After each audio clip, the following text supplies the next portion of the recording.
So, good evening, good afternoon. This is All Back to Mine, and this is Ep.3. I'm Criztoz, creator of the 45 Day, DJ with the original 45ers, head of the live streams for the 45 Kings Collective, and also a host for talk shows such as All Back to Mine, which this is part of my journey, which we discuss mental health and other issues related to that, and also the 45 Kids talk show, which I do with my daughter ZZ45. So today I have my very special guest all the way from Ottawa in Canada, and that is Chris International. How are you doing, Chris? I'm doing great. Thank you for having me, Criztoz. No worries. Thank you so much for being part of the show. So before we sort of get into it, I mean, the basic premise of the show is the equivalent of if I was to come to your house. I know with Twitch we go to people's different houses. If I was to come to your house and you would pick out seven, we'll say favorite, but we've sort of discussed that maybe seven choice sevens is probably a better word for it, of your favorite or choice 45s. But we'll get to that in a minute. Tell us a little bit about your background, how you first got into music, when you got into DJing, what sort of styles of music you like to play, etc. Yep, sure. So I've been, a music lover since as long as I can remember. I was around the house a fair amount when I was very young, but it always caught my ear. So listening to music first, and then when I was able to buy cassettes, essentially in the '80s, I was just off and running, tape stuff off the radio all the time, and just Yeah. listen to as much music as I can. So as that continued and never really ended, quickly realized that it was just kind of like I liked all sorts of music, so it wasn't like a hyper focus on one thing. So through that, eventually realized that listening to music is also great, but so is sharing music. So certainly, Yeah. like making mixtapes for friends, introducing who I could to whatever music, and just constantly on the hunt for different things. Um, Growing up, I'm sure we'll touch on this, but immigrant parents. I'm from Ottawa, Canada. I was born in Montreal, but my parents are both Greek. They were born in Greece. So the mix of music around the house was at that point a lot of Greek music, and then a lot of the standards that my parents would have enjoyed. And I remember specifically kind of like Beatles, Elvis sort of stuff. Okay. Yeah. So with that being the starting range, big credit as well to my older brother who listened to all sorts of music. So by public school, by even sixth and seventh grade, it was a mix of Greek music, the Beatles, Run DMC, and early rap, a lot of rock from the radio. And at that point, realizing that finding music and sharing it was not a passing thing.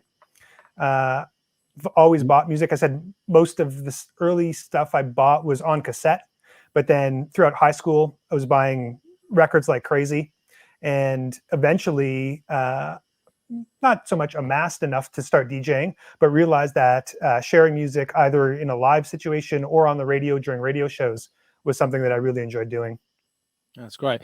Big shout out to Living in Darkness, who's just raided us. And yeah, Jazz Nasty's here as well. Big up Jazz Nasty. She played on 45 Dubs a little while ago. Great to have you guys here. Let's touch on a couple of points that you made there. And we've got some comments here. Spit on a stick. OMG, it's Professor Chris. Spit. Um, when we watch a lot of your Twitch shows, obviously we don't get to see your face or it's generally your hands and your amazing voice over the top, which is so it's nice to see you in person today, which is cool. Um, but yeah, a couple of points you raised. Cassettes. I think we're obviously of the same generation because I used to do the same thing, record tracks off the radio and then you sort of use a double cassette deck to sort of edit them together so that you get rid of all the talking between the DJs. Do you still collect cassettes? I know cassettes are still quite the big thing at the moment. Is that something you're still buying and collecting? I don't actively go out looking for cassettes, but I mean, I will buy them if I see something that looks cool. I'll do it. I like buying all sorts of stuff. I'm kind of like I'll go to thrift stores, not as much as I used to, and certainly not as much through the pandemic.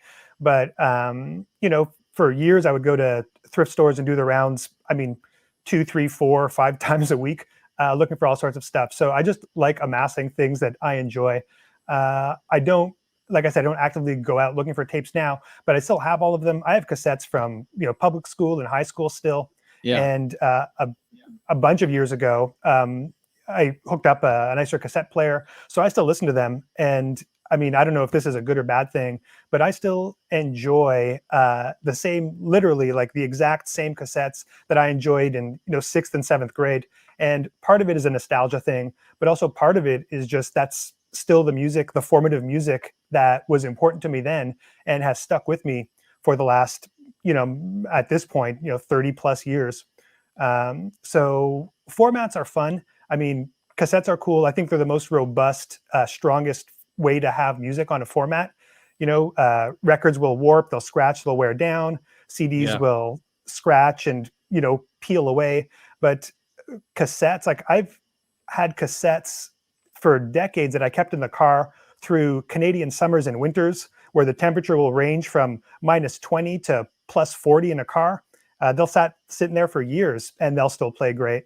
So, so all that to say, I love records. That's the format I love most. But if there's music coming out of a speaker, I don't really care so much where it comes from. No, that's a very good point. I haven't yet seen anyone on Twitch play cassettes. I'm sure there must be someone out there doing it. And I know there was this, I think it's a Russian DJ. He would take the tape from the cassette and he'd sort of cut it and splice it together and then sort of spin it on one and then so almost like scratching, but with cassette tape. So, I mean, that'd be quite interesting, but I guess it's a lot more limited with cassettes than it is with records. But yeah, no, that's it's interesting that you've still got cassettes, and I think I still have cassettes, from back in the day, and the music then is still great. I used to record Kiss FM was a London radio show. I live on the south coast, which is about 65 miles away from London, and you couldn't generally get it. But I had this weird, really long aerial that went around my room, and I could pick up Kiss FM, and you'd have all the latest dance music from like 1991, 92. And I would just record this stuff and then take it into school and say to these guys, look at this stuff. So like early Prodigy, early Moby, when they're first coming out. So yeah, cassettes have got a lot of love for a lot of people. So I mean, okay, it's an incredibly accessible format too. Yeah. Like they were around always. I remember, not super proud of it, but I would take my parents' cassettes that they had music on and just record over those. But cassette plus radio is like the quickest, freest, most fun way to have collected and gathered and listened to music all the time, so.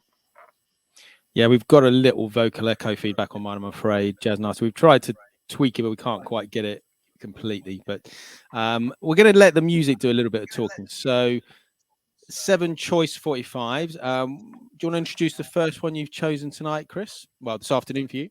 Sure. So haven't really gotten them in any specific order, really. I just kind of picked out 7. So why don't we start with one? I know, Criztoz, you're a fan of covers, all sorts of cover songs. I'm a big fan of covers as well. They come obviously in all shapes, sizes, genres, time periods. And many years ago, I was digging around thrift stores like I always do. Like most of my records are from thrift stores or secondhand stores or garage sales. I mean, I've got plenty of record store bought records, but definitely like to get fingers dusty. And as you would know, if you're digging around a thrift store, you either look for a cool label, a cool song title, or a cool band name. Yeah. So came across a cover of California Dreamin' at one point, and it was by the Oh Happy Day Youth Choir. So obviously everything on the label, it's a good sign.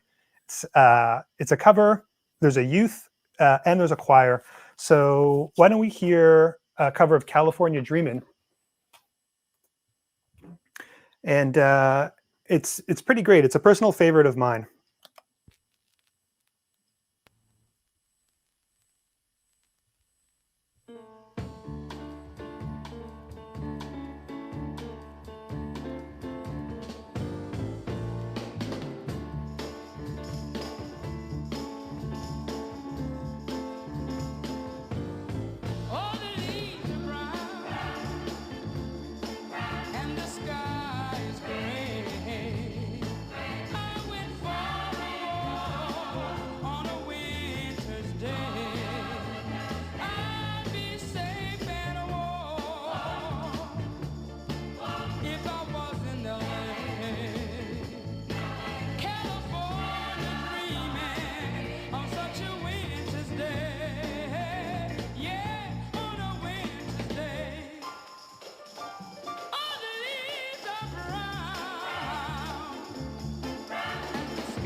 It's so good.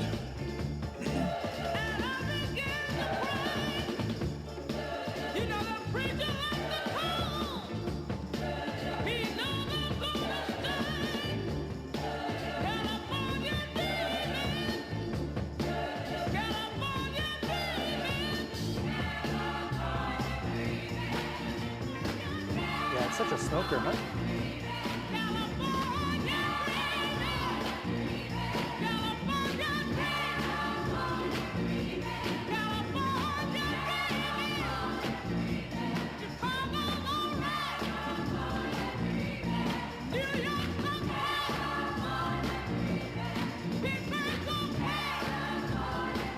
Definitely one I'm going to have to try and track down. I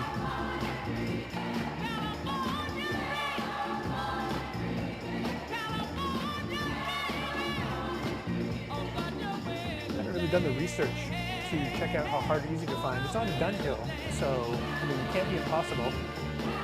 Although I guess maybe it depends on what part of the world you're in. Although I guess it doesn't anymore with Criztoz and the internet.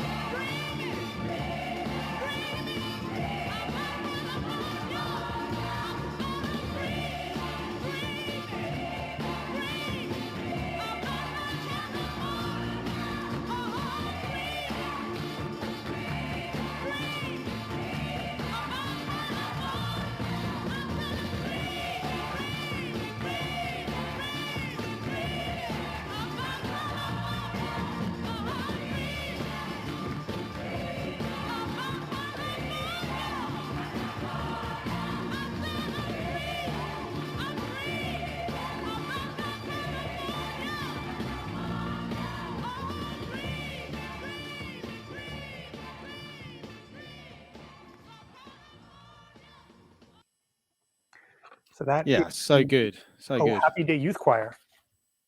Yeah. I will have to try and search that out when I get a bit more time. It'd be interesting to see actually if that is a rare one. Okay. We'll see. Doesn't give a year on it, but anyway, so there's pick number 1. That's a very good one to start with. That's a great choice. Okay, so we talked a little bit about the fact that you were born in Montreal and now you live in Ottawa. What's the music scene? I mean, I know COVID may have sort of skewed it all, but what's the music scene like in Ottawa? And you know, what's it like for you go to thrift shops? But you know, is there a good record shop scene there? Yeah, I think so. I mean, I think there's good records to be found everywhere. Ottawa is, I think, sort of unique and different from the rest of Canada in the sense that, and I don't know how lost we'll get on the Canadian geography, but Ottawa is just a short bridge and a very small river across from the province of Quebec. And Quebec is Francophone. So the biggest advantage to Ottawa record digging is that you do get a lot of French music because of its proximity to Quebec. And also, since Quebec is so French, you also get a lot of music, not only from Quebec, but also from France. So I think that's pretty unique. Other cities in Canada don't really get that. Ottawa is also not too far from the American border. So moving around from, thrift shops or charity shops or garage sales, you get a pretty good mix of all sorts of music that way.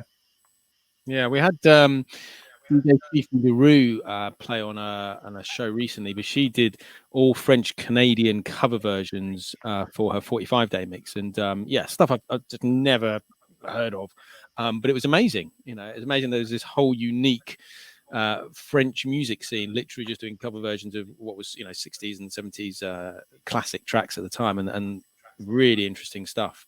But yeah, no, she was really for sure. I mean, Quebec is, as they say, is a distinct society, and I was born in Montreal, so happy to say I'm Quebecois by birth. But the covers, the kind of like you said, Criztoz, throughout the 60s and 70s, the covers in French are just bonkers. You get everything from kind of like 60s pop to heavy rock to all sorts of stuff. So if you love covers, then French ones are tons of fun to find. And at some point, I've done all French streams before and a lot of covers in there, but I'll do another one sometime. And when I do, I'll let you know, Criztoz. Yeah, definitely. Yeah, Jazz Nasty says you're the French covers king. And then the two of you did a French Jazz music Nasty stream a might while back. be too kind, but they are fun to find. Yeah. Cool. Okay, so choice pick number 2 then. What do you want to play us next? All right. So for number 2, well, you know what? Why don't we get to a French record from Quebec? Perfect. Since we're on topic. This is not a cover. I could have easily picked a cover, so I'll refrain from scrambling to the other side of the room to find a few. But I mean, being a lover of all sorts of music, and especially kind of a bit more oddball out there sort of stuff. So this is, I think they were a duo from Montreal called Fric, F-R-I-C. And this is the only record I have by them. And it's a track called Erreur Erotique, so erotic error for it. It's kind of an odd one in the sense that it's definitely an 80s record. It's synthy, it's kind of robotic. And once I mean, seeing what it's called in the record label, obviously I took it immediately and put it on my to-buy pile wherever I found it. And right from the beginning, it's a really fun one. So let's give a listen to Fric and the track Erreur Erotique.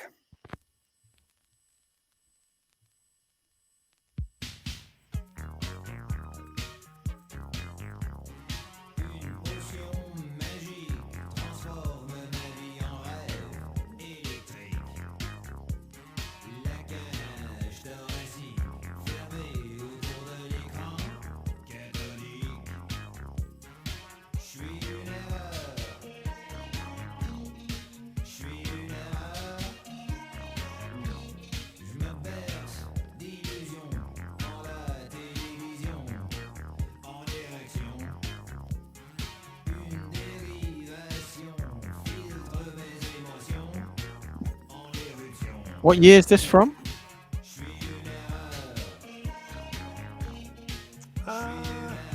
1982. Yeah, sounds like that sort of vintage, doesn't it? Yeah, for sure. I mean, you can hear the drum machines and all the synths, but it's just got that kind of, what I find kind of like a wacky sort of sound. It's somewhat unconventional, but lots of fun. It's also got a creepy sort of vibe, and you know, take it anywhere you want. Kind of a fan of creepy music. Well, it is Halloween coming up soon, and I guess it fits in. I've got several huge piles of creepy Halloween-ish records that I'll be playing over the course of the month.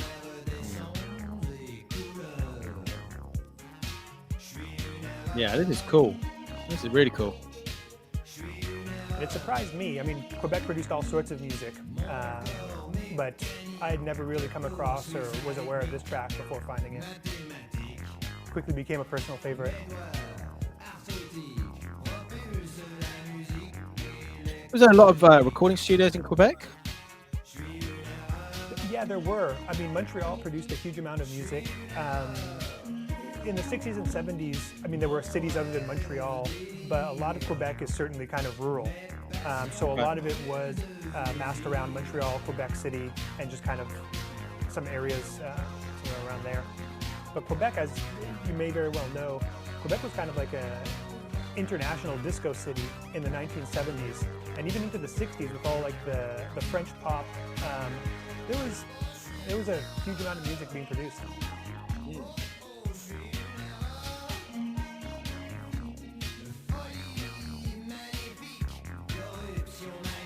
Yeah, it's definitely got that 80s and a little bit of a disco feel to it as well, isn't it? Yeah, you can hear a few different influences in there.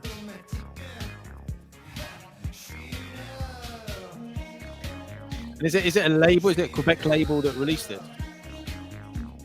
It's on the DJ label, so I don't know if it's Quebec. It's a French label, so I'm assuming it must be Quebec for it. It can be confusing. I mean, I obviously research and try and learn as much as I can about the the music that I have and listen to. But there is kind of like a confusing gray area sometimes between what labels came from Quebec, what labels came from France. And what Yeah. would often happen is some Quebec labels would license music from France, so they'd be able to press Okay. it and sell it more cheaply in Quebec. So like Unidisc is one of those labels. There's Endless Gamma records in this part of the country and in Quebec. I think Gamma was a label from France, but Yeah. they released all sorts of stuff, and I guess they had some sort of distro deal in Quebec. So it does get a little bit blurry.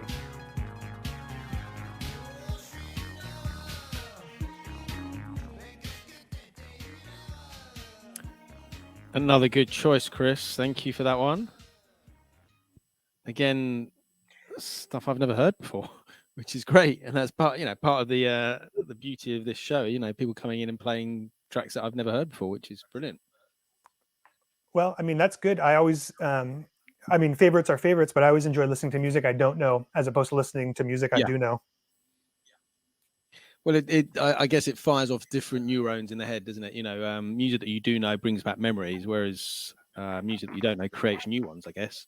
And you always tend to remember where you first hear a really classic track that you then go on to love. It's the brain's amazing, and that's why music's so powerful, or one of the reasons why music's so powerful.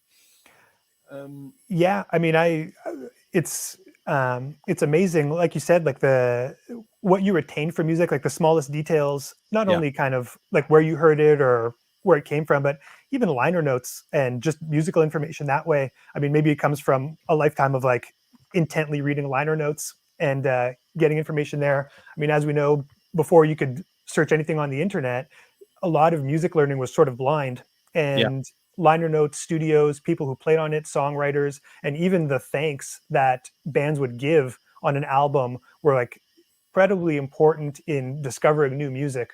And I remember in high school listening to a lot of kind of like smaller independent sort of releases. There'd always be a long list of thanks on the back, and if I would see a band being thanked by a band I liked, that was another band that I would want to check out.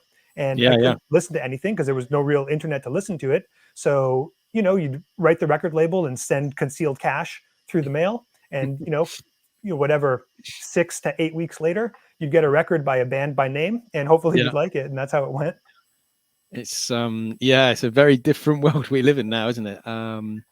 I mean, there's issues now with postage and delays and things like that. But yeah, I mean, buying music blind as well. I think that's very true, and I think I've done that. We do it a little bit now with digging, don't you? You go out to a record shop and then you just see, like you said earlier, about you see a record label or a band or something like that, and you just sort of think, okay, well, this is likely to be good, or it'll be at least reasonable. But okay, so one of the things, moving slightly different direction, one of the things we both share is a bit of Greek heritage. Now, your parents, you said, emigrated into Canada. So, so when was that? Or, why did they? I'm sorry, not Canada, not America.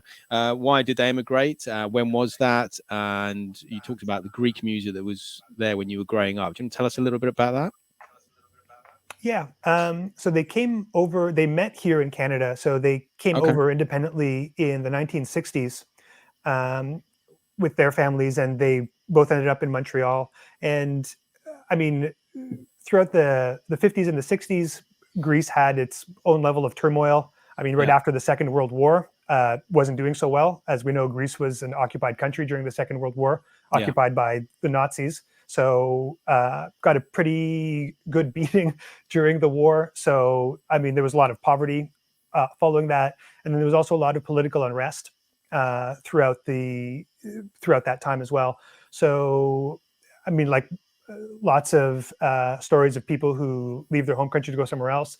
There was just more promise, I think, in Canada than there was at Greece at that time. So they came over as teenagers, and they met in Montreal, and from there grew up in a very Greek household.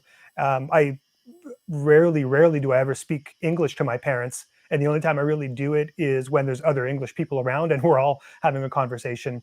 Yeah. So, in terms of that, grew up in, I guess, what you could say a diasporic traditional Greek household. And like I was saying earlier, the music definitely followed that. And the earliest music I can remember is Greek music, and that's what played in the car. That's mostly what played around the house.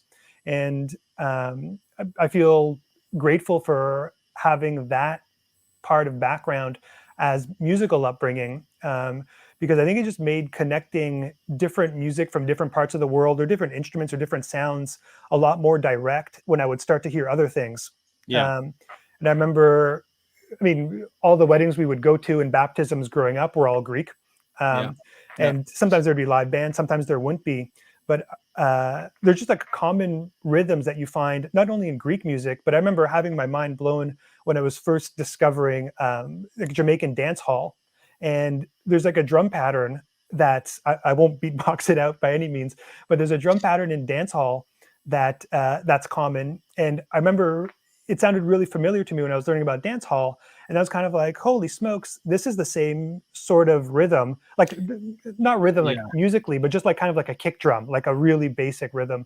This is the same sort of rhythm that I've been hearing in Greek music. And then listening to other kinds of music from Yeah. around That's the world, interesting. Yeah. you kind of hear it again in different variations of it. And I think that was a real huge eye opener for me in sort of having an understanding that, yeah, different countries have different sounds, different instruments, but there's basic rhythms and there's just kind of like just human rhythms that repeat themselves and that are attractive to people listening.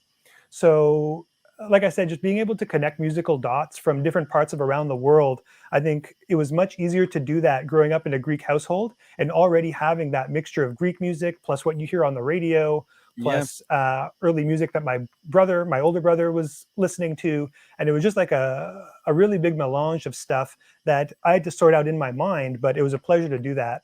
So, and I mean, I don't keep up with contemporary Greek music, but I mean, I still enjoy listening to it. And a bunch of years ago, before the pandemic, I was DJing some Greek dinner and dances at a Hellenic Okay. community center here in Interesting. Ottawa. Yeah. And I mean, that was tons of fun to do. Yeah. So have you got quite a big collection or not? Of Greek music, I have a lot digitally, and then I do Yeah. have maybe a couple of hundred LPs and maybe about the same in 45s. And they're generally older, 70s and 80s. And I Yeah. don't listen to them often. But yeah, it's definitely around. Yeah. And I imagine there is some gems hidden in there, some Greek funk. There would, yeah. I mean, I'd be surprised if I had it, but you know, funky jams appear on any album at any time when you're least expecting it. And I haven't Yeah. listened to them all. A lot of all the records were in my parents' basement for many years, and then they sold their house, so I had to take out all my stuff that I was storing there. So Yeah. instead of getting rid of all those records, obviously I kept them, and I haven't gone through them all to check out, you know, to find the heaters, but I definitely intend to do that. There'll be some in there somewhere. Cool. Yeah, no, that's really interesting. The interesting link about the dance hall and the Greek rhythms. Yeah, definitely. Okay, so I think we're on to choice number 3. What have you got for us? Okay, so choice number 3. Here's one. We'll get to another French track, and I Cool. can't remember. You were kind enough to invite me to 45 Funksters. I think last month or a couple of months ago, Criztoz, That's right. and Yeah. that was tons of fun. Thank you for putting that series on and having me. No, thank I you for can't playing. remember if I played it on that show or if I intended to and just ran out of time. But there's what I think of as an evil genius mastermind out of France called Jean-Pierre Massiera. And he Okay. produced all sorts of music and kind of ghost wrote a lot of songs. And he lived in Quebec for a short amount of years in the 1960s. And he collaborated with Quebecois singer Tony Roman. This is not one of those records, but it's a real huge smoker. And it's from a project that he put together called Sex Convention. And the Okay. track is a take on the Dennis Coffey classic Scorpio.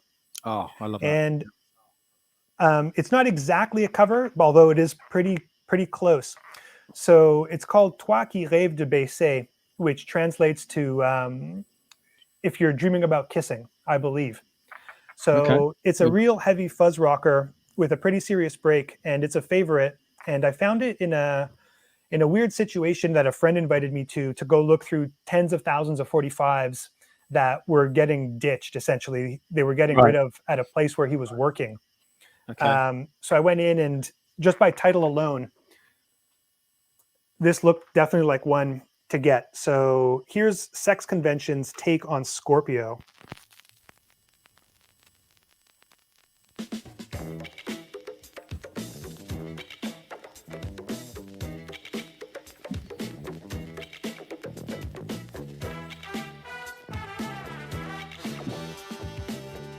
Oh, Jazz Nasty, they say it's sex? I thought it was a different word for kissing.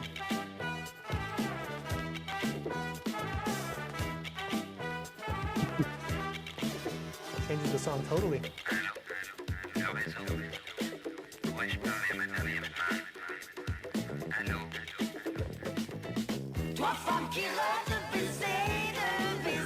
Yeah.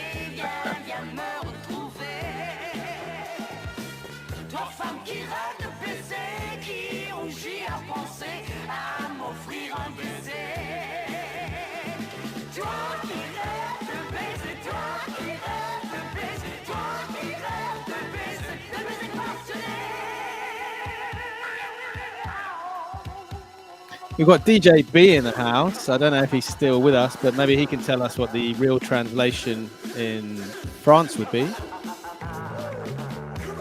Shout out to DJ B, some of the craziest reggae that you'll find on Twitch. He's another one who doesn't like to show his face on Twitch.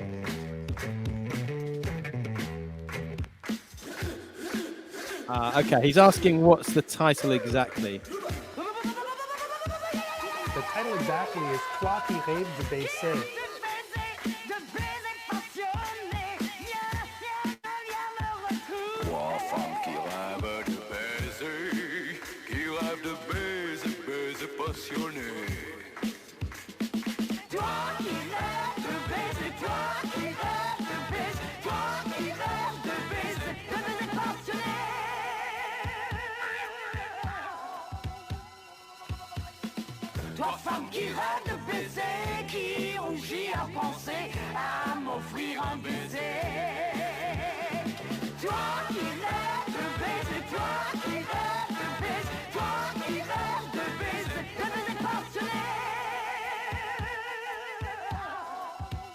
Definitely got that Scorpio feel, hasn't it? Yeah, totally.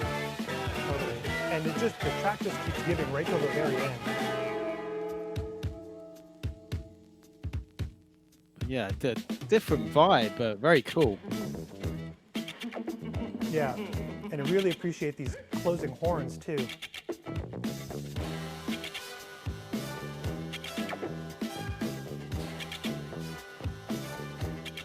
It just keeps growing.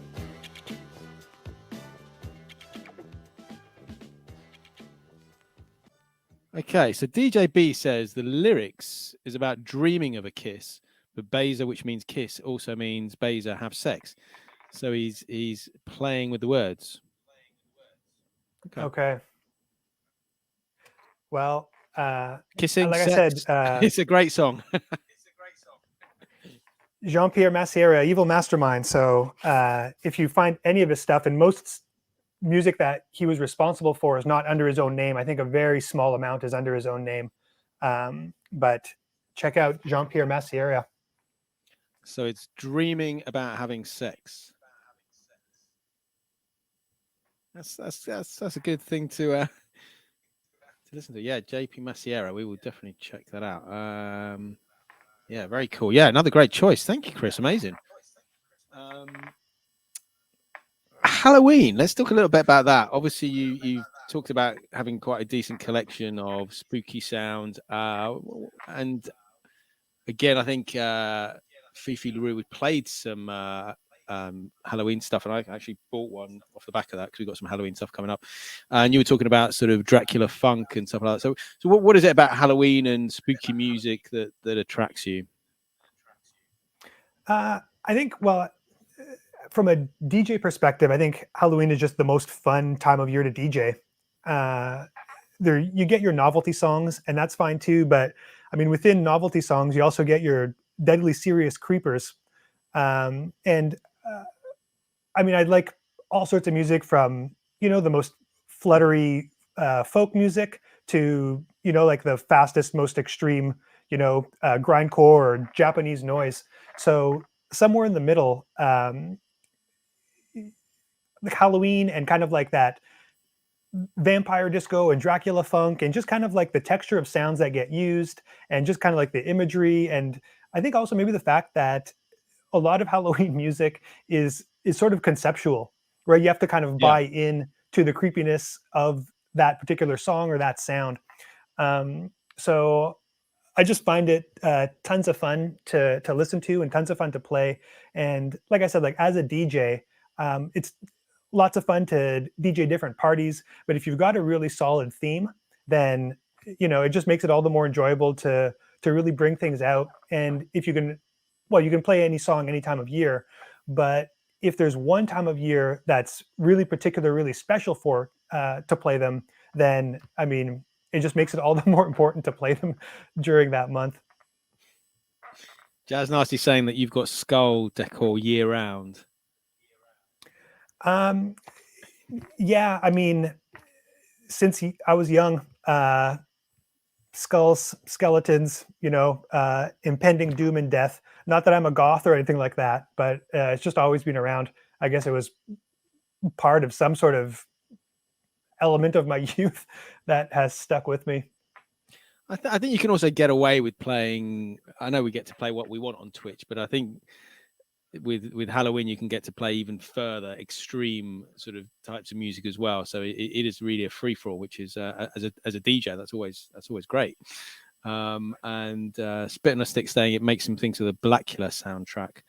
And then yeah, exactly. I guess it's also part of. I mean, I wouldn't shy away from admitting that I like that kind of stuff, but on Halloween, when you've got such a heavy element of disguise and a kind of like a masquerade sort of thing, then I think people are a lot more open to hearing stuff that they wouldn't normally expect, or things that they wouldn't normally maybe even want to hear, kind of. Yeah. So if that's the case, and you can slide in all sorts of stuff, and you might kind of turn a few heads and make people realize that, oh, I kind of do like this, then all the better. Yeah, exactly. No, that's great. I've got a little Halloween thing, but I'll save that to the end. Okay, so choice number 4. What have you got next?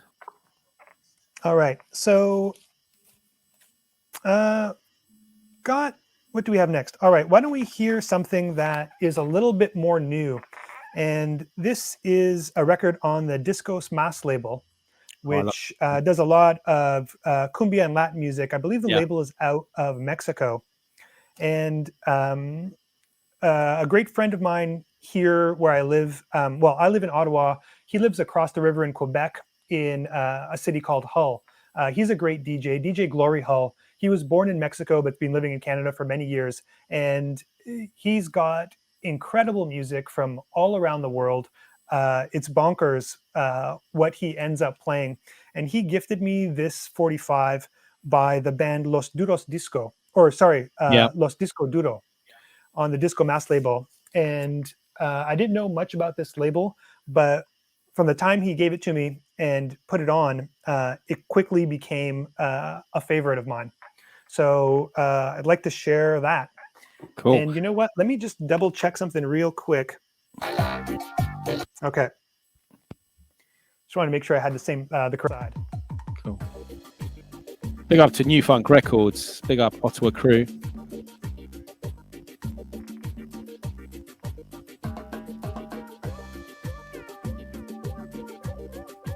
New Funk, are you near Ottawa, or just bigging up Ottawa crew in general? Toronto, maybe. I think he's Toronto, yeah. Okay. Right, because just yesterday he was sharing music on. He played on 40. Yeah, he was on 45 Dubs last night.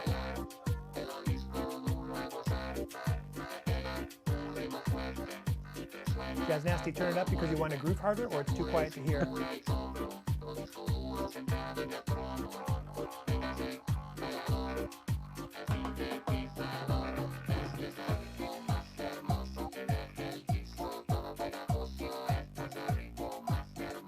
So just a really neat sound. Anything with robotic voice, vocoder, anything like that, I love. I love auto-tune. I know people hate auto-tune, but if there's auto-tune in any track, I'm guaranteed to like it. It's amazing how auto-tune's taken over, really. Yeah, maybe turn it up a little bit. There you go.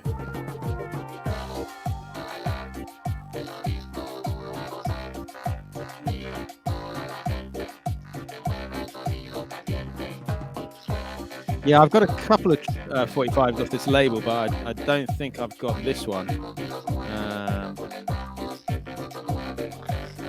Let's see, we're definitely getting the French language.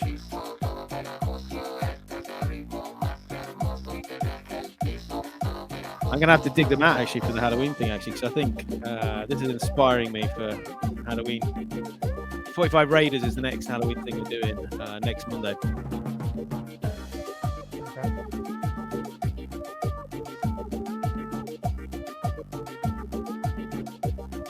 See, Jazz Nasty.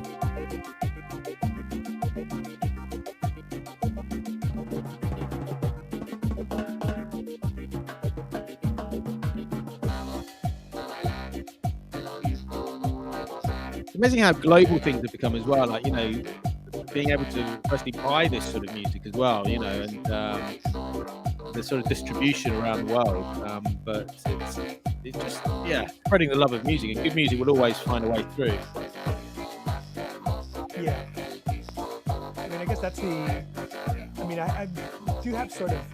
Well, I don't want to be contentious, but I have sort of mixed feelings a little bit on what Discogs has done to music acquisition. I mean, it's done amazing things, but I think it's also kind of, it's a bit of a trade-off sometimes. But yeah, the fact that online record buying can make something from a local smaller label, not necessarily that this label is, but from a local small label, suddenly accessible to anybody from around the world as long as you can buy it in time, I think is a big advantage. Well, I mean, that's one of the topics that we in the 45 Kings group, and certainly in some of the chat groups that I'm sort of involved in.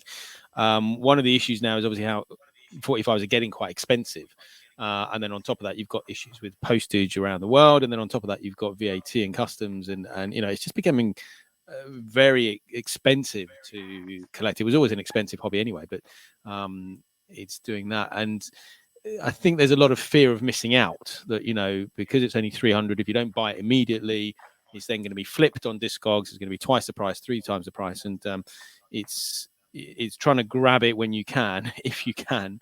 But yeah, no, I agree. Discogs is good for finding stuff that you may never have heard of, and obviously it's like one of the biggest record shops in the world, but equally I know what you're saying, it just pushes things ridiculously expensive, and also it takes away a little bit of the going out and digging. You know, there's so much fun going and digging in a record shop that obviously is not as fun, you know, sitting in front of your screen sort of scrolling through you know, crates and crates of sevens. Cool. Yeah, no, I love that. And like I said, I've got a couple of that. I mean, there's definitely a difference between online record shopping and, you know, store record shopping. And just to clarify, I mean, I think buying records online, if you can afford it, I mean, Canada has paralyzingly expensive shipping. So to buy a 45 online means chances are you're going to be paying twice that amount in just shipping to get it here.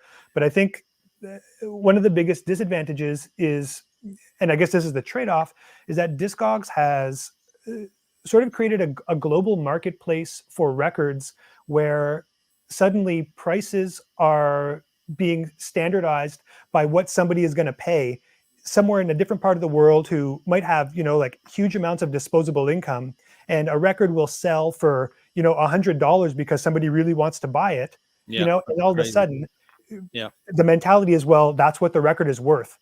You know, so somebody can post a record for an exorbitant price because that's what they want to post it for. Somebody buys it, and now, you know, like we're all sort of stuck with having to pay $100 if you want it. So I think it hyperinflates records when they don't need to be, and it gets into a situation where a very small amount of people who have tons of money, or who may not have tons of money but are just bonkers enough to spend tons of money on a record, that now establishes that record's value.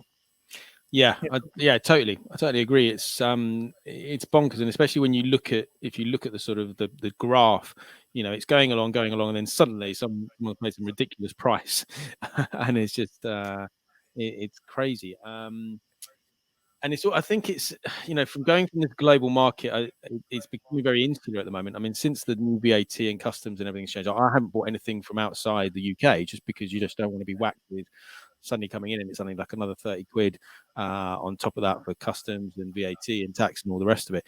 When you're talking about postage, are you talking about getting records into Canada, or are you talking about the actual within Canada postage as well? I think it's both. Really? Records coming from outside of Canada in, and maybe just people are inflating the postage that they want to send a record to Canada, but it's always incredibly expensive. And even to send a record out of the country is a Yeah. lot. I mean, I haven't done the comparison on how Canada Post compares to other countries' rates, but I mean, it's got to be on the upper end. And although I've bought records online, I rarely do it just because I enjoy going out for records and digging around. But even if there's something I want, I mean, to pay in Canadian dollars, like, oh, here's like a $15 record I would like, but it's going to be $25 to ship it here. Yeah. And, Yeah. like, I love records. I love to have music, but I'm not going to lose my shit about it and have a $10 record suddenly be $45, No, it's just not worth it. It's just not worth it. I'd rather just wait till I find it in the field somewhere. Exactly. And how many times are you going to play it? That's the thing. If you're going to play it every day, then that's it. But you're not going to play it, every day. But cool. Okay. Yeah. Well, do you want to move on to number 5 then? Choice number 5. All right. So realizing not so realizing that was not intentional, but in the pile of records that I picked out for today, Criztoz, there's a lot of covers. Cool. And maybe it just creeps through because we like covers. Wasn't intentional, but I will play a record. It's a Canadian record by a novelty band called the Beastles. And I played this, I mean, I think back in the spring when I was doing an all cover stream on 45. So a theme that's very close to your heart. Yeah, of and course, yeah. The Beastles were it was a novelty project where synth versions of animals would sing out popular songs. And when I played it, I couldn't believe the reaction that people had. People sort of lost it. And there was somebody in the chat went immediately to Discogs and bought a copy. And I enjoy taking requests when I stream. And by far, this is the most requested song and record that I get when I'm streaming. So the Beastles version of Billie Jean is what we're going to hear. Okay. So Beastles, as in like the Beatles, but Beastles. Is that right? Is that how it's spelled? Yeah, exactly. But beast because it's animal sounds. They had one LP, I think, and 2 45s. The other 45 is a Christmas 45 where they do Jingle Bells. And I've got a copy of that. I'll save it for another time. But here's a pretty special one. Beastles doing Billie Jean.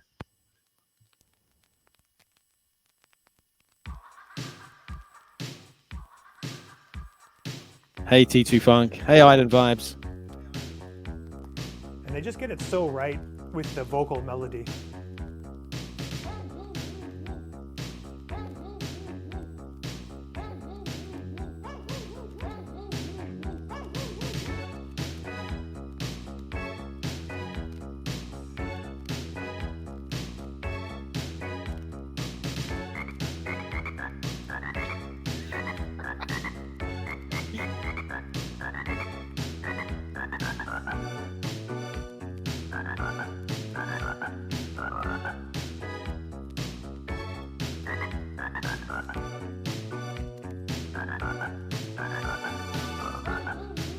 So great, right? It's brilliant, genius.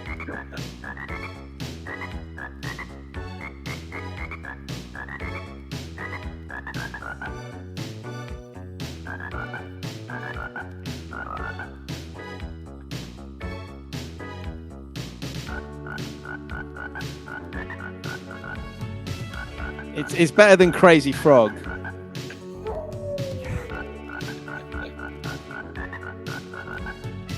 Frog a similar project? Crazy Frog is a really annoying character. If you've never seen it, I'm trying to think of the song that he did. Let me look it up and I'll let you know what song he did. But it was a really annoying song. Well, I don't find this annoying at all, and I'm just so impressed how like the croaking just gets even like Michael Jackson's inflections, you know, just so on. I find.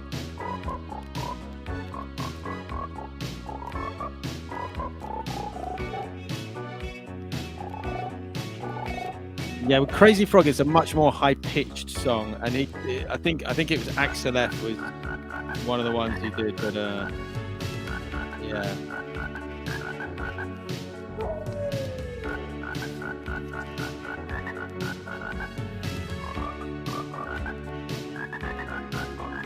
When so where is this band from, and what year are we talking for this 45? I don't know where it's from. It's definitely Canadian. I don't know what city. I'll guess and say Toronto. And the year is spinning a little quick. I think it's 1982 or 1983. Okay. But I'll give it a double check when it stops spinning at 45 revolutions per minute.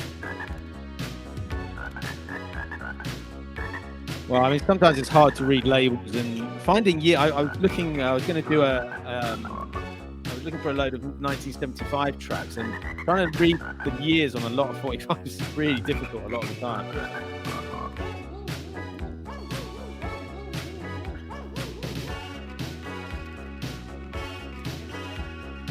Yeah. So yeah, Crazy Frog's like some dance music, club music, but it's sort of animated 3D. Computer generated character, but yeah, have a look afterwards. Well, Crazy Frogs would be new to me, and a real actual Ottawa friend that I know who also hangs out on Twitch, Best Patrick Egan, is always asking for music with animal sounds. So maybe I'll do some research on Crazy Frog. I don't know if he's likely to have any. He might have some 45s. I'd be surprised because he was probably late. Wow, I just can't even age it. I don't know when it was. Maybe like a long time ago. Who else we got in the chat? We got Artisan. Hello. And hello to interestingly, well, it's from 1984, and interestingly enough, the flip side, which I like to refer to as a double A side, is David Bowie's "Let's Dance," and as you can imagine, it also does not disappoint. Can we have like a little excerpt of that? Maybe like 30 seconds of that one. Sure, it's in a bit of rough shape, but let's do it. Yeah, let's do it. I'm a big fan of Bowie, so.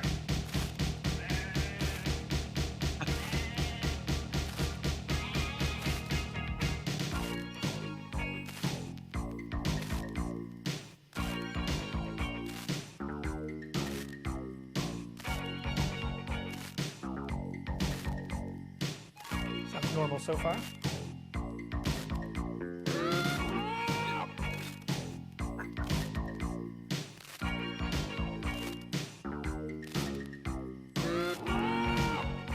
Brilliant. Brilliant.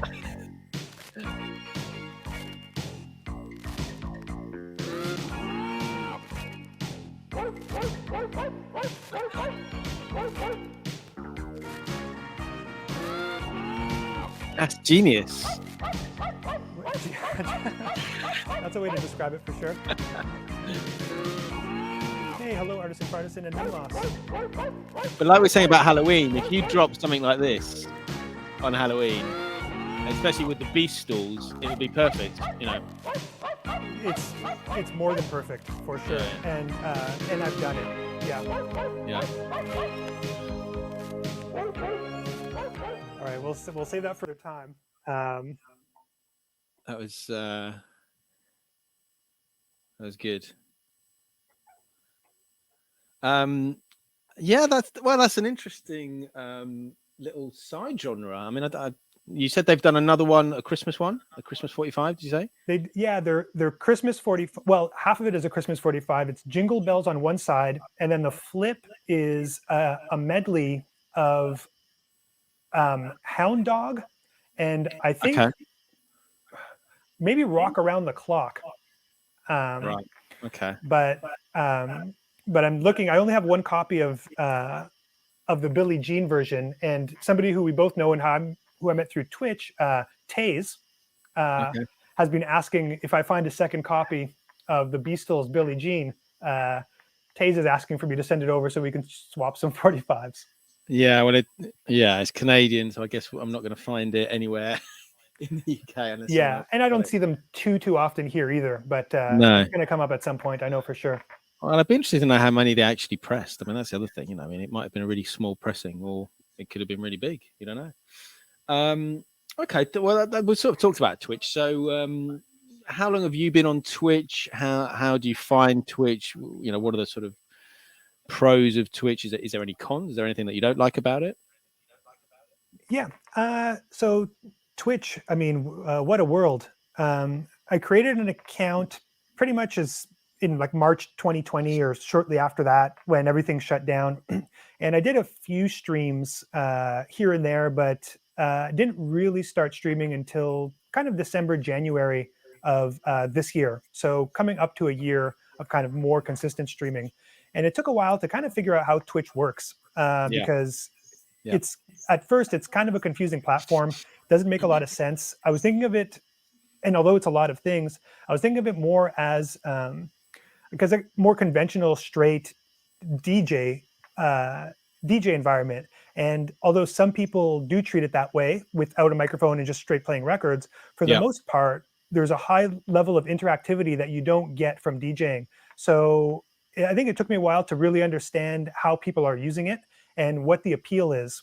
Because I remember early on watching some streams, and I was kind of like, well, this person's playing music, but I can't see the turntables. All I can see is their face. Like I'm just supposed to watch somebody like dance around. But then after watching a bit more, I realized that although music is a big part of it, and that's my primary reason for being on it and Yeah. streaming, the interactivity I think is what a lot of viewers have come to really appreciate. And I mean, you see that time and time again with how streamers and viewers interact with each other. And I've even heard it in my chats as well. Because I mean, I think I overuse the microphone, although I would like to not to. But at one point I checked in on a stream and I said, if I'm talking too much, let me know. And somebody said, well, no, it's fine. Like we're here for the chit chat, whether it's in the chat or with the streamer. And she Yeah. said, if all we wanted was straight music, we'd listen to the radio or Spotify. So that kind of That's a good point. Yeah. interactivity and the concept of not necessarily just DJing, but hosting a show and Yeah. like welcoming people and kind of having conversations, that's a big part of it. And I think it takes a while to get comfortable with that. And having said that, I mean, like I said, there's people who don't have a microphone at all or will just talk between sets of music, kind of like more conventional radio. And I appreciate that totally as well. But it is a crazy platform in terms of how people have begun to use it. And the way I think of it is the Twitch, like the .tv part on the URL. I mean, Twitch is serious about the TV part. Yeah. So it's kind of like participatory interactive TV with a real large video game element, like the way you can have channel points and the way you can like have Yeah. emotes and all that part of it. So I mean, I really appreciate being on Twitch, not only listening to all sorts of music and hanging out in the chat with people, although I mean, technically they're parasocial relationships, but hanging out with people and making friends on Twitch and seeing them all the time and interacting that way. I definitely appreciate that to a great degree, and just being able to take part in that. So, and the fact that I've found it to be highly addictive. Yeah. Uh, that's been a bit of a challenge that I've heard from other Yeah. people as well. It just It's kind of very. monopolizes a bunch of time, and you just want to interact with it. And people use it in different ways, and that's great. Um, in terms of this conversation here and kind of like pulling back the curtain and showing my face, um, I'm okay with that. And I will mention real quick. I mean, if anybody's seen the streams I do, I tend not to show my face. It's just hands and turntables. And it's not out of a fear for showing my face or a real extreme level of privacy. I think part of it is it's a bit more fun just to show Yeah. hands. Definitely. as a DJ. The other great thing about Twitch is essentially you're right in the booth with all sorts of other DJs. So seeing how other DJs cue songs and mix songs and how Mm. they work their craft has Yeah. been really exciting. And the reason I don't show my face um, primarily is because I think it's not necessary. I mean, you don't need to see my face. We're here for the music, um, and that's the most important thing. But also, I've got an appreciation for people who can kind of just show their entire setup and stream for like 1, 2, 5, 10 hours. Yeah. I don't want to do that when I'm streaming. I mean, sometimes I'm in the kitchen having a sip of water. Sometimes I'm sitting down. I'm looking through records, and I mean, I just don't want to be on camera all that time. Like I would rather just be able to do what I do, hang out comfortably in my living room sharing music without having to worry about what people are seeing of me. So that's primarily the reason why I don't show my face. It's just kind of like there's just no need for it. Yeah. It's yeah, I mean Twitch is just a very interesting place, and I think the thing I keep thinking about is, what, would we be here if it, COVID pandemic hadn't happened? Would this have happened in, say, 5 years time, or would it simply never have happened? I mean, obviously the gamers have been doing it for a long time, and it's only really the pandemic and people being forced to DJ that sort of brought us all onto Twitch. And it's a good thing that not COVID, because obviously, a lot of people have died and a lot of people got very ill. But it's something positive and something different and creative that's come out of it. Um, and like you say, I love, I've watched hours and hours of stream. I'm probably streaming more than I'm watching now, but before I was watching more than I was streaming. But it's seeing lots of different styles, and what, for example, watching other talk shows is what sort of inspired me to sort of put something like this together. And again, it's the TV bit, like you say, we're broadcasters. We're putting out a show. Whether that's playing music, whether that's putting together a raid, whether that's talking, and yeah, I mean, it has its faults, and I know there's people who don't like it. It's all linked to Amazon and Bezos and all the rest of it. But it's also been quite a positive place, and the community's been amazing. It's I've made so many friends, and and I'm starting to meet some of them in real life, and hopefully that will just continue, and hopefully some of these raid events that we're doing will turn into real life events at some point soon. But yeah, Yeah, I mean, I feel really fortunate to have just met people on Twitch, not only kind of like to be invited to raids and to share music, but also just to interact with people. yeah, And I think one of the one of the things I really appreciated at the beginning of the pandemic, and even still now, um, through Twitch, was that it was a way of sharing music that was live again and that was real time. yeah, DJing had stopped suddenly, and even now, like I DJed a few times outdoor events over the course of the summer, but very few. And being able to do something live again, it has been really important and a really good thing. I've also, aside from DJing on Twitch and outside of Twitch, I also host a radio program on a campus and community station here. And in March 2020, we lost access to radio studios. We had to keep right, producing radio programs okay, because, I yeah, mean, radio is radio, it goes on, and we're still not back in the studios yet. So even I mean, and producing or hosting a radio show live every week is, I mean, it's the highlight of my week. I've been doing it for 20 plus years and still enjoy it to a great deal. But to shift and have to do that from home and lose that live element, and all of a yeah, sudden you're recording a voice track and you're editing it yeah, together and then you're sending off a file, changed in a huge way what it was like to produce radio. And when I started to stream on Twitch and was really enjoying it more than I thought I would, it quickly became apparent one of the reasons why it was so much fun was because it was something live again. yeah, So it sort of replaced being able to go out to DJ gigs or go to the radio station every week and host a radio program. And there was just an immediacy about it that I didn't realize that how much of its lack was mm, not impacting me. I don't want to sound dramatic, but how much of that live element was lacking and how good it felt to do something immediate again. And once you're done, you're done, yeah. So definitely appreciate that part of Twitch as well. And like you say, it's the interaction. You can talk directly to the DJ. You take requests, which is amazing. And it's the people chatting in the community within the chat. And it's you may not necessarily even be into the music. You may have found. I mean, we did the 45 dubs last night, and there was a guy called Dipson who came across it. I think he's a friend with someone who was playing last night, and then he ended up staying for most of the day and hanging out with what he said was his new friends, his new crew or whatever, and that's really good. That's really interesting, and a good concept of people just meeting up. So that's great. I still find Twitch to be an incredibly crazy place. As much as I appreciate it, there's parts of it that I'm sort of uncomfortable with, or wish kind of like, well, if this element from Twitch was gone, then I'd be okay with that. But for the most part, it's been a great help in terms of, like I said, live and just sharing music and meeting people and interacting and just having a great time, when otherwise I think part of that would have been far different on another platform like Mixcloud Live or streaming on YouTube or something like that.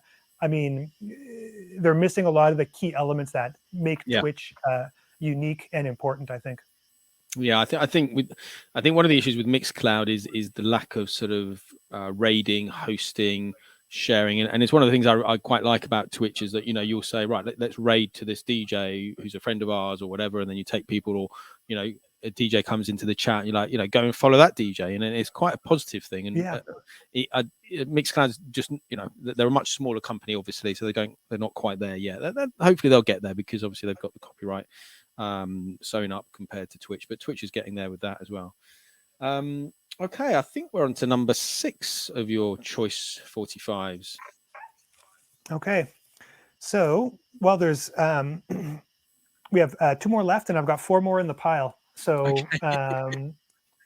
we'll get to a 45 now that certainly is. I mean, I hesitate to use the term one of my favorites.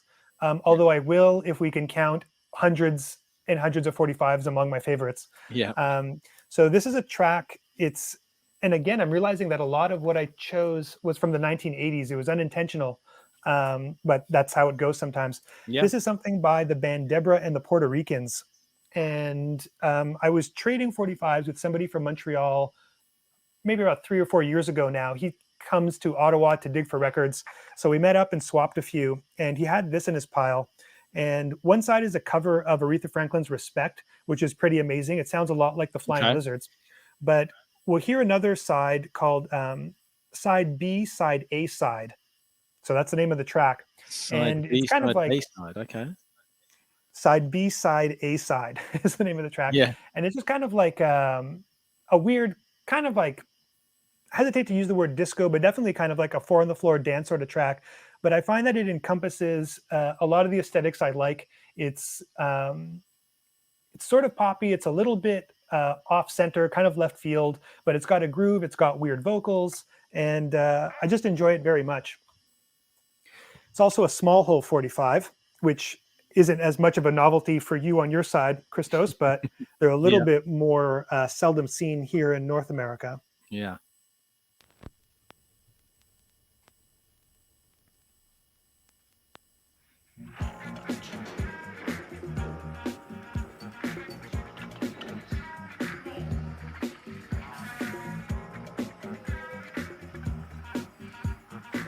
Yeah, Jazz Nasty, Ben Schulman.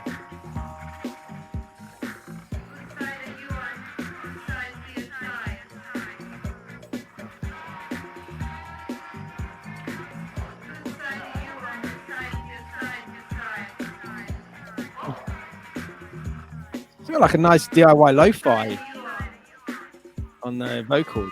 Okay, yeah.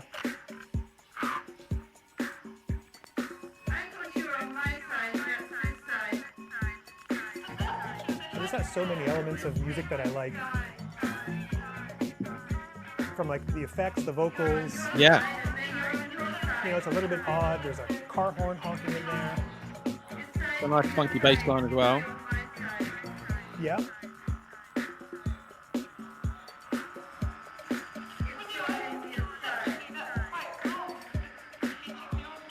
I guess it's new wavy, but not as simple as that. you know, there's a bit more in there as well. Yeah.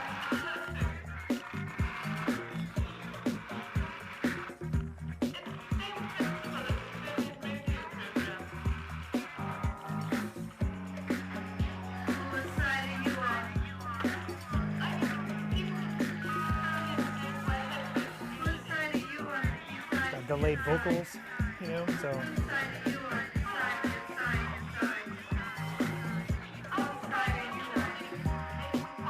Yeah, it's cool. It's very unique. Yeah.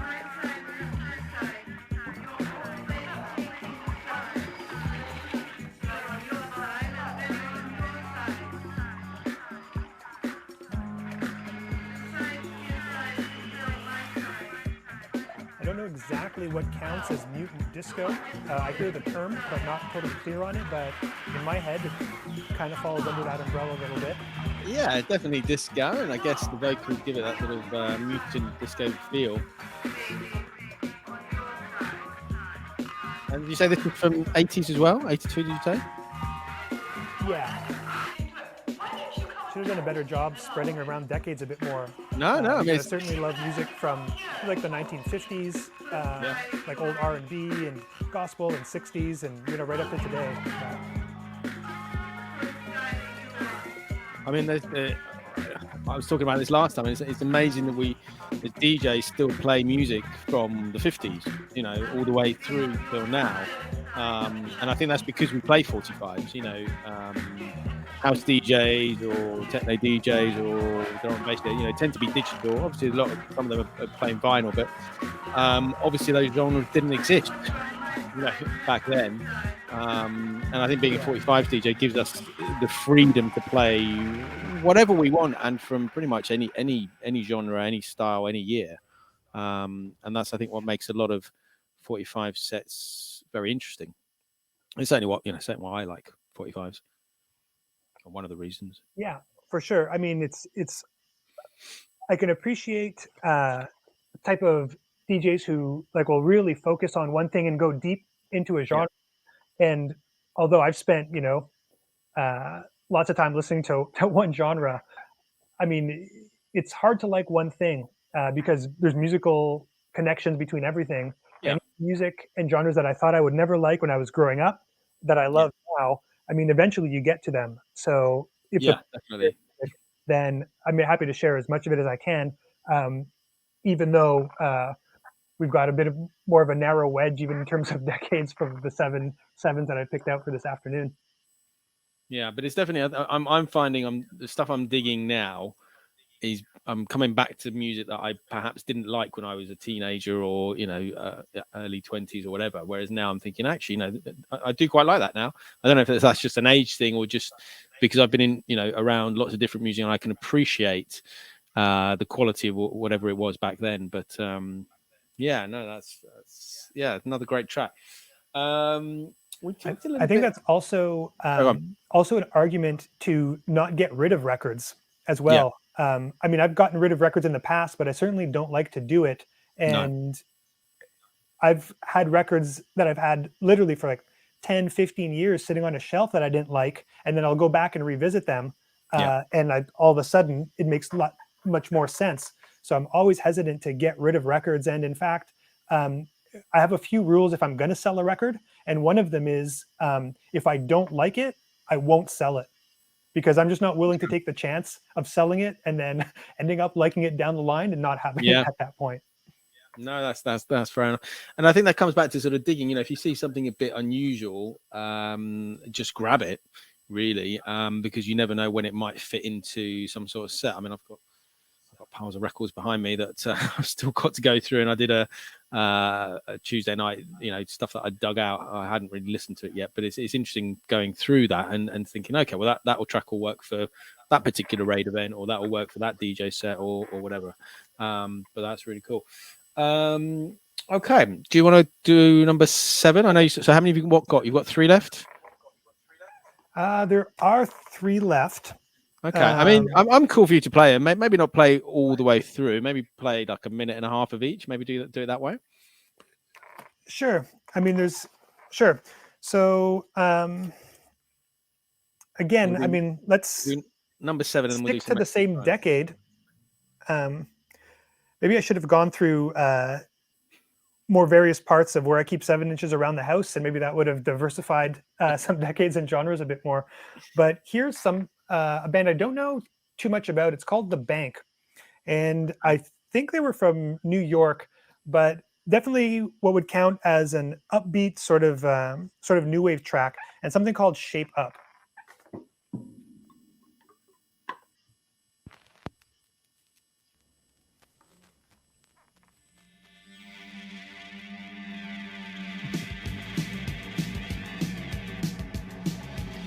Island Vibe wants a tour of the house. Maybe on another show. You've got the other camera, haven't you? But I don't think you've got several cameras around the house. Well, I don't have several around the house, but I do audio and video work. So I do have several cameras that I use when I stream. So that's why I have 2 set up right now.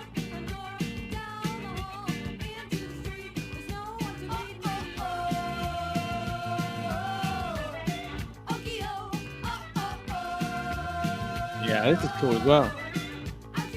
Yeah. I mean, it's upbeat, it's fast.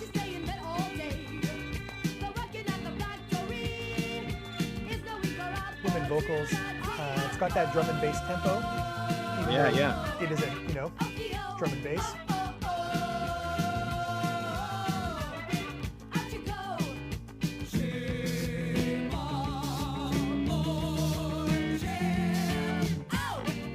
And although it's hard to break down music just by tempo and, have an affinity to that, I will say kind of like 160 BPM, like that whole drum and bass range, that tempo just attracts me across any genre of music. Yeah.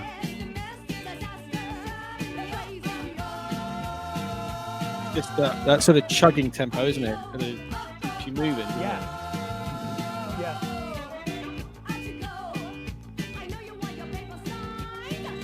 It's got kind of like a... It's almost like interesting instrumentation as well. Yeah.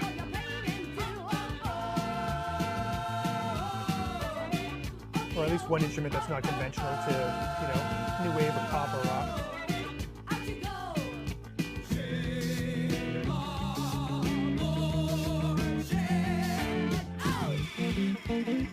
Getting a bit spooky on that change at that stage.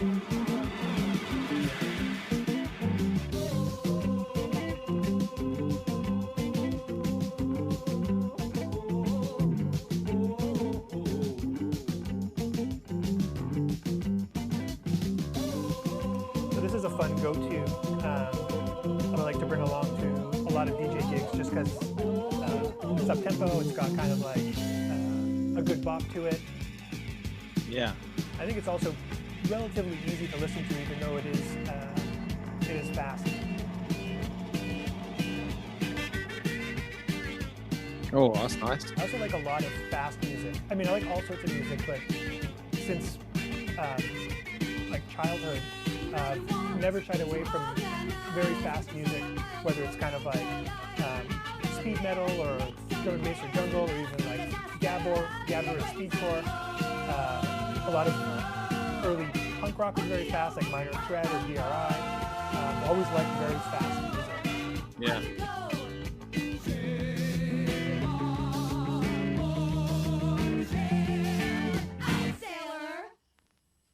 Yeah, that's cool. That's a cool track. Was that some sort of saxophone or some sort of brass instrument, wasn't it? Felt a bit sort of African or Ethiopian or something. The sort of little riff. Yeah, the only thing that's listed on the back that's not conventional is harmonicas, and they have a plural on harmonicas and effects. Sounded almost kind of like a violin or something like that. So yeah, I guess it could, something's going on in there. A harmonica with an effect. Yeah, like that probably was it actually. Yeah, that probably could be that. Yeah. Yeah. That's cool. So, yeah, you've got a couple of extras then. Let's. What else you got? All right. Well, let's go for something from the 1960s, from 1969. I played this on a stream before. It's yet again another cover, and it's the 7-inch, but from a Moog record. So we're going to get lots of synths going on there. And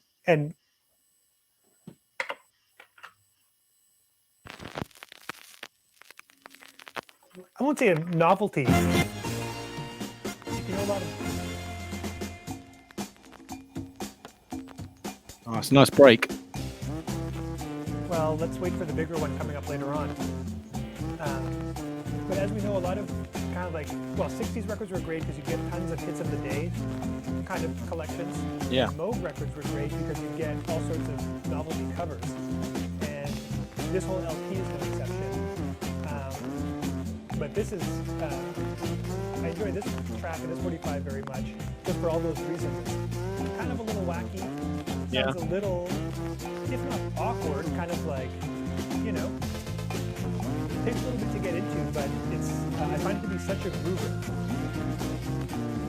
And then, in a little bit, there's a pretty serious, mean-sounding break that comes. And drum breaks are a whole other world when it comes to DJing and music. Bonus points if anybody can name the cover.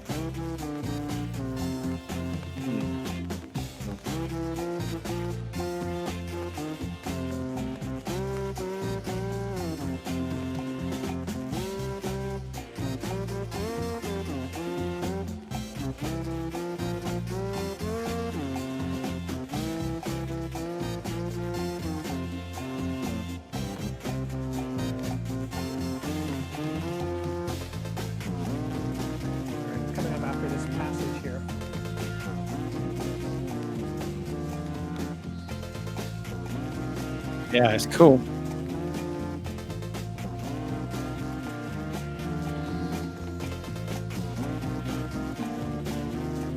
The Electric Concept Orchestra. Electric Concept Orchestra.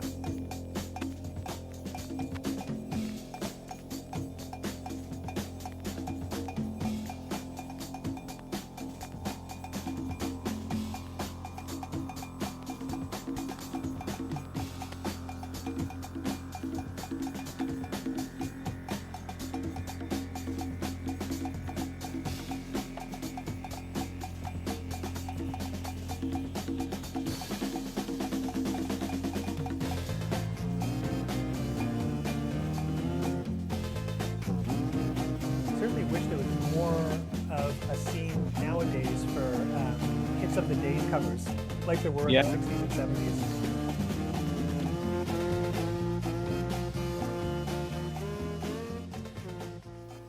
That's cool. Yeah. No, I like that one. So I was happy to find that at some point many years ago. That's cool. And then you said you got one more. One should see what you've last. This is another record that I really like. There's an instrumental and a vocal. We'll hear the vocal. And I also really appreciate when the band name and the song is the same thing. Okay. This is a track called That Thing by the band That Thing. Okay. And you even see that, I guess, in like Black Sabbath's first album was called Black Sabbath, and they had a song Black Sabbath. So anytime they double up, I really appreciate that. So this is another standard classic that I probably overplay. I'm sure Jazz Nasty has heard since we live in the same city and have shared lots of DJ gigs together.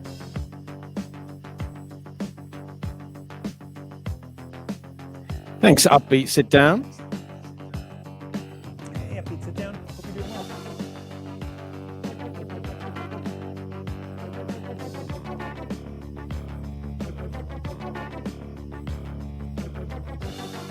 And I find this to be like a little bit freaky, you know, but it's got a solid groove.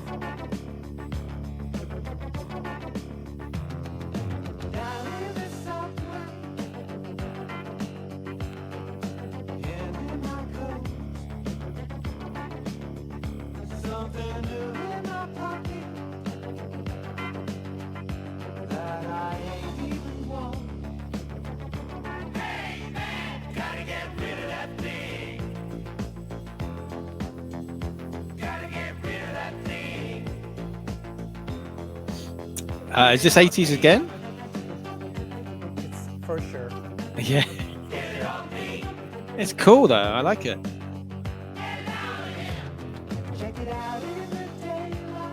I've been lucky enough. I don't know if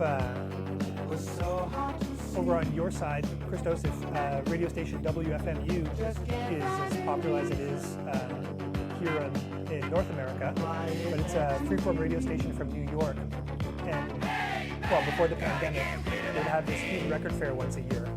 Okay. And I've been to the WFMU record fair a few times, lucky enough to go, and it's just bonkers. I mean, it's all weekend long.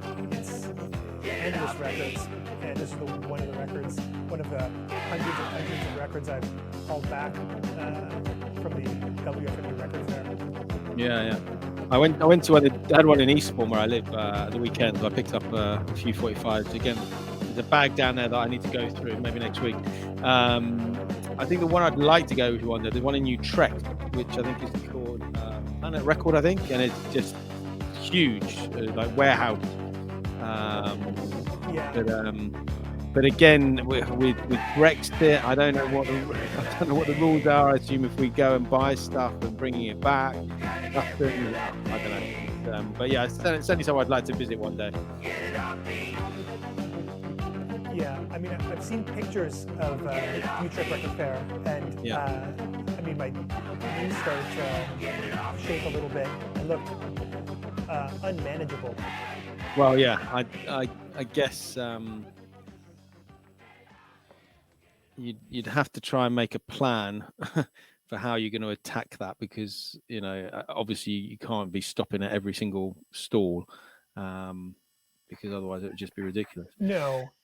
Well, and that was the same thing with the WFMU record fair. I was there for the 3 days from the time the doors opened till the time they closed. I was just in it, and I mean, I didn't get to everybody selling records, and essentially, like, I had to stop because I had no way to bring them back to Canada. I took the train the first time I went, and I stuffed all my bags full, and I had to get a rolling cart from Kmart just so I could get from where I was staying back to the train station.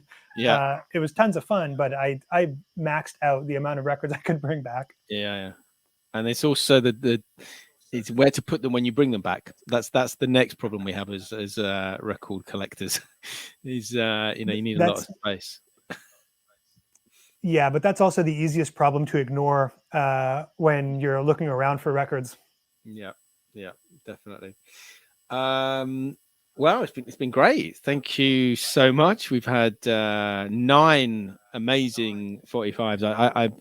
I hadn't heard of any of them. There's one on Disco Mass, which I don't think I've got that one, but that's the only one that was close to anything I've got, which is amazing. And a really great selection. And thanks for the chat as well. Really interesting. Talk about all the records and everything that we did talked about in between. If you hang on there for a bit, I'm going to play a little video, and then we'll come back, say goodbye, and then we'll go and find someone to raid to.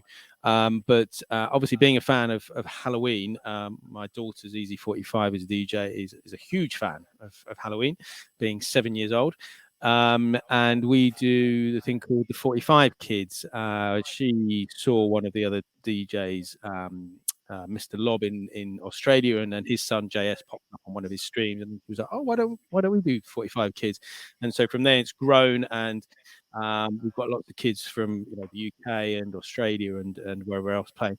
But we've got a Halloween special coming up on Saturday, the 30th of October, and we've got, I think it works, it's 10 sets, but there's 12 kids playing, all 45, and she's done a little bit of artwork, and I'll sort of put it together in a little bit of video. But let's have a look at this first. Let me just add it first in before we go. Oh, there we go. Okay.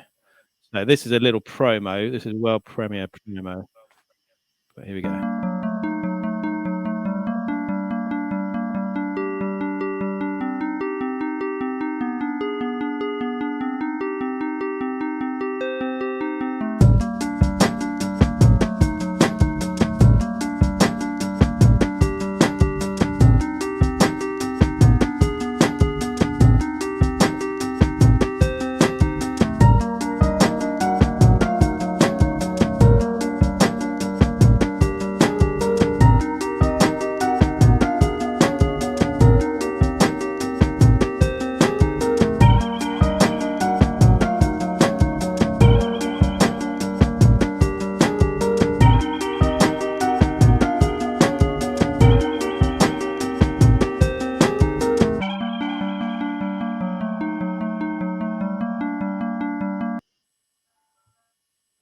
So there you go. So that's on Saturday, the 30th of October. We've also been raising some money for a charity here in the UK called Jessie's Fund. It's a music therapy charity that helps children who are in children's hospices or special needs. And so far, we've raised about £150, which is pretty good.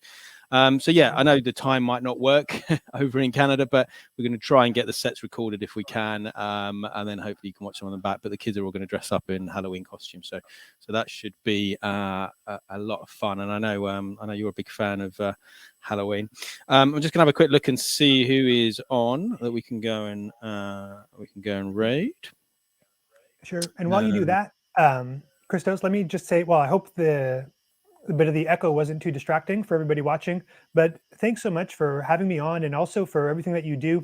It's been great to meet all sorts of people, but especially meet you as well for Thanks, not only for the music that you share, and we've got a pretty solid overlapping taste in music. I always appreciate the records you play, and I'm always kind of jotting down notes, asking for a track ID, and kind of keeping things on the back of my head. So not only for the music that you share, but also for inviting me on to the raid trains that you organize, for the dubs and versions, for the Funksters, for the cover streams, and also just talk shows like this. It's really great to see and to be a part of what you're doing, not only sharing music, but all the peripherals around the music that we also enjoy. So thanks to you so much, Criztoz. Thank you. I mean, it's I mean, I love playing music, which is obviously my first love. But as we discussed earlier, seeing Twitch there's another element to it, and I think seeing people and talking to people is great. And obviously, we all chat quite a lot in the chat, and it's nice to sort of have a proper conversation across the world, from the UK to Canada. But yeah, no, that much appreciated words. And thank you so much for being a guest. Right, I think we might go and see DJ B was in the house, and as we've played some French music, and as he's a French reggae DJ, let's go and see DJ B. I'll just set the raid up and I'll be back in 2 seconds.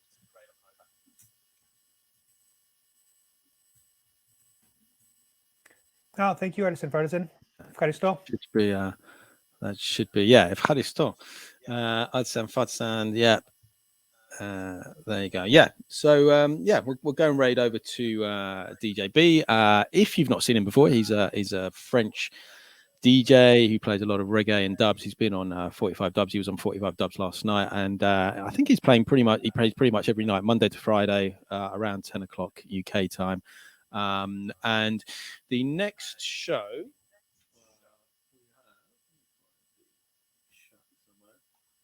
My next guest is DJ D from Australia. She's Australia's premier female turntablist. She's a really interesting lady to chat to, amazing skills, great record collection. And she is the mother of DJ O, who's one of our youngest 45s DJs. And he's a proper character. He was on the 45 Kids talk show a couple of episodes ago, and he almost took over. It was hilarious. He was a great guy. So that's on 2 weeks' time, 2nd November. And then we've got a show every Tuesday through November. And thank you to everyone for joining. And we've got 10 seconds and we'll raid through. And Chris, if you just hang on there for a second, I'll speak to you in the green room in a second. And take care, everyone. Thank you for joining us. Much appreciated.